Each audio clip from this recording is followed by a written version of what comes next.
Agar siz pensiyangizni Xalq banki, O'zsanoat qurilish bank yoki Agrobank orqali olayotgan bo'lsangiz, bu ma'lumot siz uchun juda muhim. Chunki pensiya pulining qaysi bankka tushishi, karta ishlashi, naqd pul olish, komissiya, kechikish, bankni almashtirish va hatto meros masalalarida ko'pchilik bilmagan nozik jihatlar bor.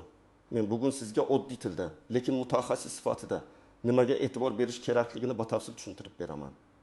Videoni oxirigacha ko'ring, chunki bitta kichik xatolik tufayli pensiya kechikishi, karta bloklanishi yoki pulni olishda ortiqcha yugur bo'lishi mumkin. Kanalga hoziroq obuna bo'ling, like bosing. Chunki bu kabi amaliy ma'lumotlar har bir xonadonga kerak bo'ladi. Avvallari ko'pchilik pensionerlar pensiyani asosan bitta tartibda olardi. Yo pochta orqali naqd pul kelardi, yo Xalq banki orqali pensiya tarqatilardi. Yo mahalladagi mas'ul xodim qaysi kuni pul berilishini aytardi.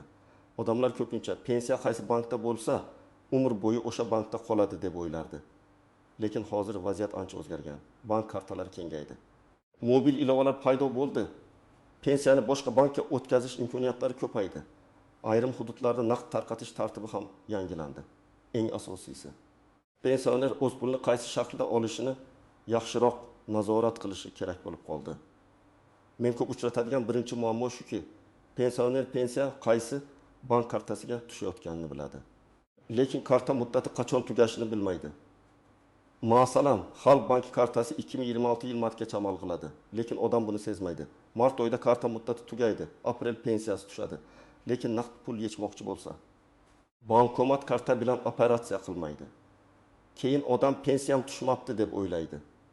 Aslida pensiya tushgan, faqat karta amal qilish muddati tugagan yoki karta bloklangan bo'lishi mumkin. Ikkinchi muammo. Pensioner bankni almashtirgan. Masalan, Agrobankdan O'zsanoat qurilish bankiga o'tmoqchi bo'lgan, lekin pensiya jamg'armasiga yoki tegishli xizmatga yangi rekvizitlarni to'g'ri topshirmagan. Natijada bir oy davomida eski bankka pul ketadi. Yangi bankda esa pul ko'rinmaydi. Keyin qidirish boshlanadi. Bank aytadi, bizga kelmadi. Jamg'arma aytadi, rekvizit noto'g'ri, pensioner esa sarson bo'ladi. Shuning uchun bu mavzuda har bir qadamni aniq tushunish juda muhim. Uchinchi muammo, ayrim qarindoshlar pensioner nomidagi kartadan foydalanadi. Buni hayotda ko'p ko'ramiz. Ota yoki ona pensiya oladi, karta esa o'g'il, qiz yoki nabirada turadi. Ular baribir uyga ishlatyapmiz deydi. Lekin bu juda xavfli holat. Chunki karta egasi pensionerning o'zi, PIN kod boshqaga berilgani uchun bank qoidalari buzilishi mumkin. Agar pul yo'qolsa, noto'g'ri yechilsa yoki kimdir kartadan qarz, to'lov, pul o'tkazma qilsa, keyin isbotlash qiyin bo'ladi. Asosiy qism 1. Nimalarni bilish kerak? Kim xavotir olish kerak? Kim xavotir olmasligi kerak? Birinchi navbatda, siz pensiyani qaysi bank orqali olayotganingizni aniq biling. Xalq bankimi, O'zsanoat qurilish bankmi yoki Agrobankmi? Farqi yo'q. Har bir pensionerda 3 ta asosiy ma'lumot bo'lishi shart. Bank nomi, karta yoki hisob raqami, karta amal qilish muddati. Agar sizda pensiya kartasi bo'lsa, kartaning old tomonida oy va yil yozilgan bo'ladi. Masalan, 1826 deb yozilgan bo'lsa, karta 2026 yil avgust oyining oxirigacha amal qiladi. Avgustdan oldin bankka borib, kartani yangilab olish kerak. Kutib o'tirmang, chunki pensiya kuni kelganda navbat ko'payadi.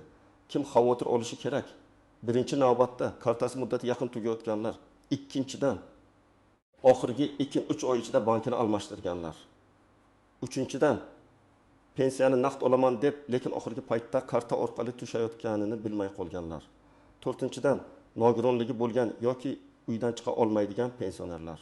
Beshinchidan, pensiya kartasi qarindoshda turgan pensionerlar. Oltinchidan, telefon raqam bank tizimida eski bo'lganlar. Masalan, karta Xalq bankida, lekin SMS xabarlar 3 yil oldingi raqamga ulangan. U raqam endi ishlamaydi. Pensioner pul tushganini ham, yechilganini ham bilmaydi. Kim xavotir olmasligi mumkin? Agar siz pensiyani muntazam olayotgan bo'lsangiz, karta muddati hali uzoq bo'lsa, telefon raqamingiz bankda to'g'ri ulangan bo'lsa, har oy pul tushayotganini tekshirib tursangiz va kartadan faqat o'zingiz foydalansangiz, katta xavotir yo'q. Lekin baribir yiliga kamida bir marta bankdagi ma'lumotlaringizni tekshirtirib qo'yish foydali. Chunki tizimlar yangilanadi. Pasport ma'lumotlari o'zgaradi, ID karta olgan bo'lishingiz mumkin. Telefon raqam almashgan bo'lishi mumkin. Keling, bir nechta hayotiy misol bilan tushuntiraman. Birinchi misol. Toshkent viloyatida yashovchi pensioner opa 1 million 2,5 ming so'm pensiya oladi. Pensiyasi Xalq banki kartasiga tushadi. Karta muddati iyun oyida tugagan. Iyulda pensiya tushgan, lekin opa bankomatdan yecha olmagan. Davlat pensiyani bermay qo'ydi deb o'ylagan. Aslida pul hisobda turgan. Faqat yangi karta chiqarish kerak bo'lgan. U bankka pasport bilan borgan, yangi karta olgan va pulini yechgan. Demak, muammo pensiyada emas, kartada bo'lgan. Ikkinchi misol, bir aka Agrobankdan pensiya olgan. Keyin uy yonida O'zsanoat qurilish bank filiali qulay bo'lgani uchun bankni almashtirmoqchi bo'lgan. Bankdan karta ochgan. Lekin pensiya jamg'armasiga ariza bermagan.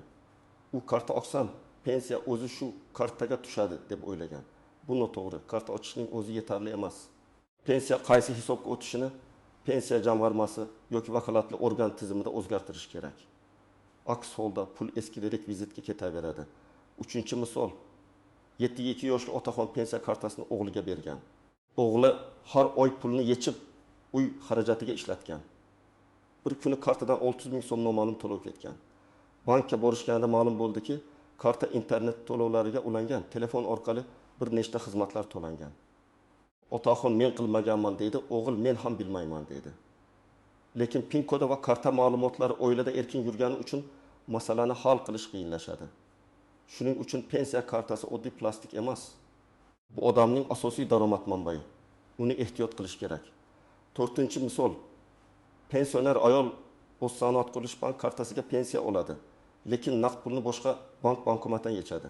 Ayrim holatlarda bankomat karta turi yoki tarifga qarab komissiya bo'lishi mumkin.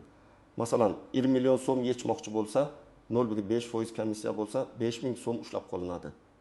Kimdir bu katta pul emas deydi, lekin har oy takrorlansa, yiliga 60 ming so'm bo'ladi.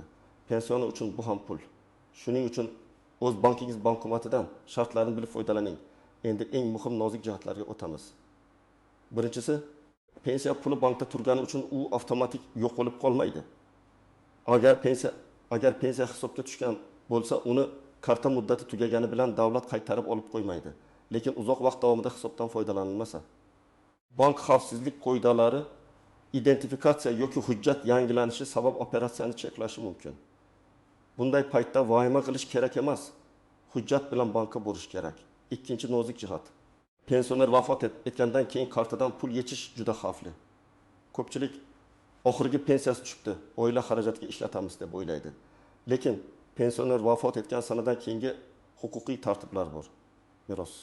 Dafn puli olmay qolgan pensiya qarindoshlarining huquqi alohida tartibda hal qilinadi. Karta egasi vafot etgandan keyin uning kartasidan PIN kod orqali pul yechish keyinchalik jiddiy muammo keltirishi mumkin. To'g'ri yo'l.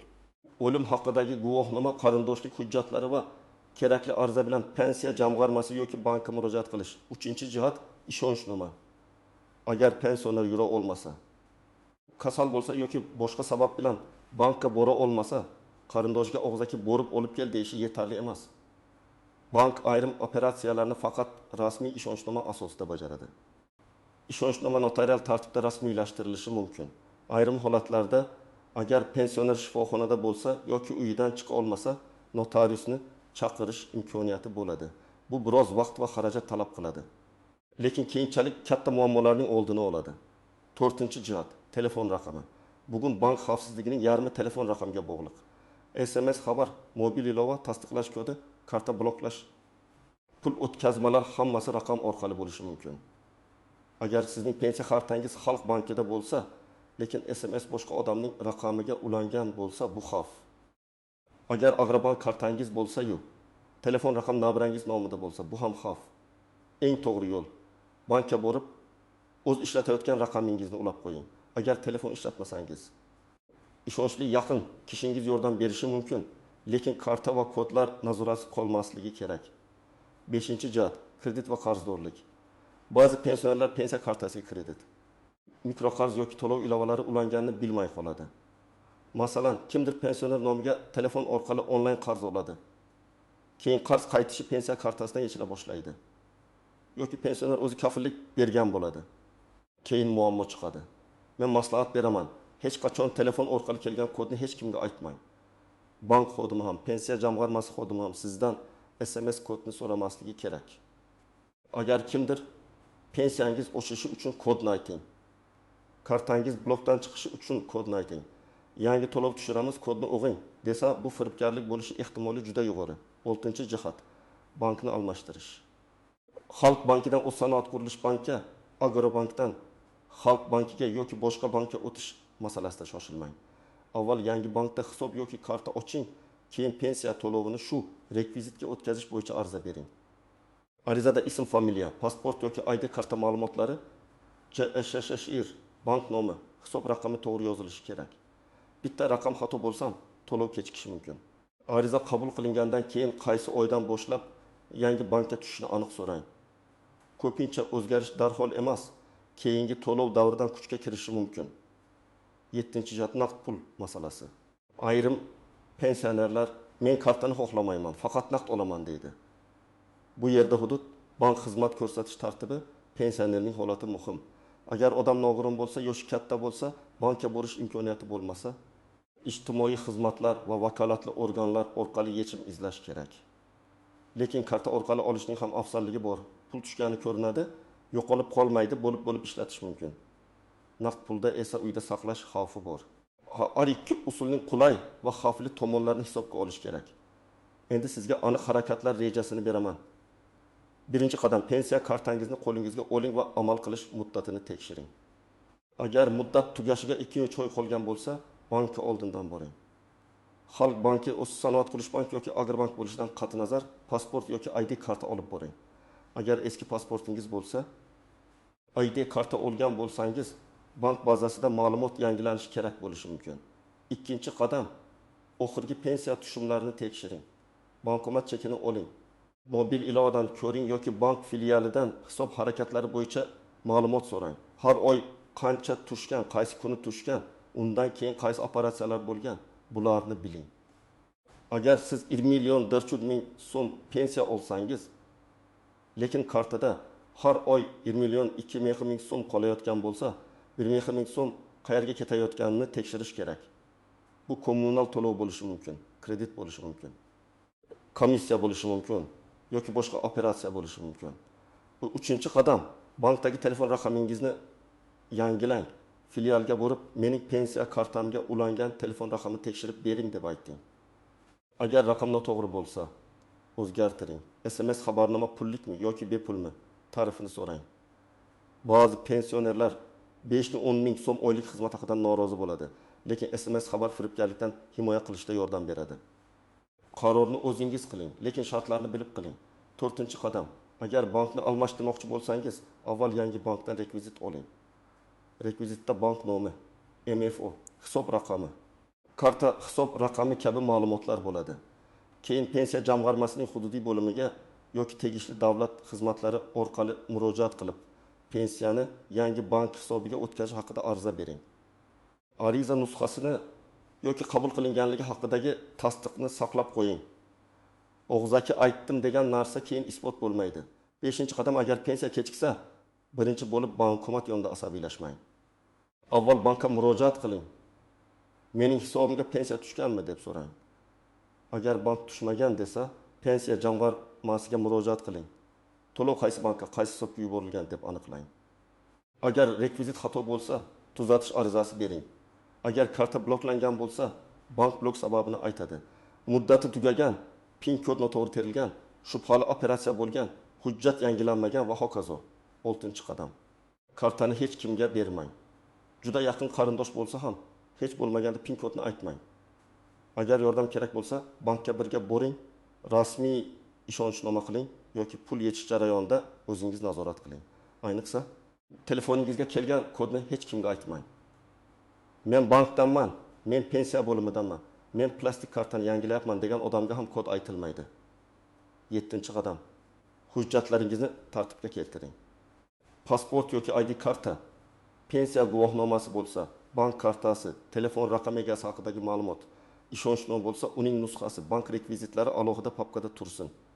Keksalar uchun bu juda qulay. Farzandlar ham ota-onasining hujjatlarini tartibli saqlashga yordam bersin, lekin kartani va kodlarni o'zlashtirib olmasin. 8-qadam, agar uyda yoshi katta pensioner bo'lsa, oyiga bir marta u bilan birga hisobni tekshiring. Masalan, onangiz i million b ming so'm oladi. Har oy undan sana atrofida tushadi. Siz birga ko'rib chiqing, pul tushdimi? To'lovlar to'g'rimi? Noma'lum yechimlar yo'qmi? Bu nazorat pensionerning pulini himoya qiladi. Lekin bu nazorat hurmat bilan bo'lishi kerak. Pensionerning shaxsiy daromadi ekanini unutmaslik kerak. Demak, agar siz pensiyani Xalq banki, O'zsanoat qurilish bank yoki Agrobank orqali olayotgan bo'lsangiz, eng muhim narsalar quyidagilar. Karta muddatini tekshiring. Bankdagi telefon raqamingizni yangilang. Pensiya qaysi hisobga tushayotganini biling. Kartani va SMS kodni hech kimga bermang. Bankni almashtirsangiz, albatta rasmiy arza qiling. Pensiya kechiksa sababini bank va pensiya jamg'armasidan aniq tekshiring. Eng muhimi, vahimaga tushmang, lekin beparvo ham bo'lmang. Chunki pensiya ko'pchilik oilalar uchun asosiy daromad manbai. Uni himoya qilish har birimizning vazifamiz. Siz pensiyani qaysi bankdan olasiz? Xalq bankimi, O'zsanoat qurilish bankmi yoki Agrobankmi? Sizda pensiya kartasi. Kechikish, komissiya yoki bankni almashtirish bo'yicha muammo bo'lganmi? Izohlarda yozib qoldiring. Men keyingi videolarda eng ko'p uchrayotgan savollarga alohida javob beraman. Video foydali bo'lgan bo'lsa, like bosing. Yaqinlaringizga yuboring va kanalga obuna bo'ling. Bunday ma'lumotni bilgan odam o'z pensiyasini ham, ota-onasining haqini ham yaxshiroq himoya qila oladi.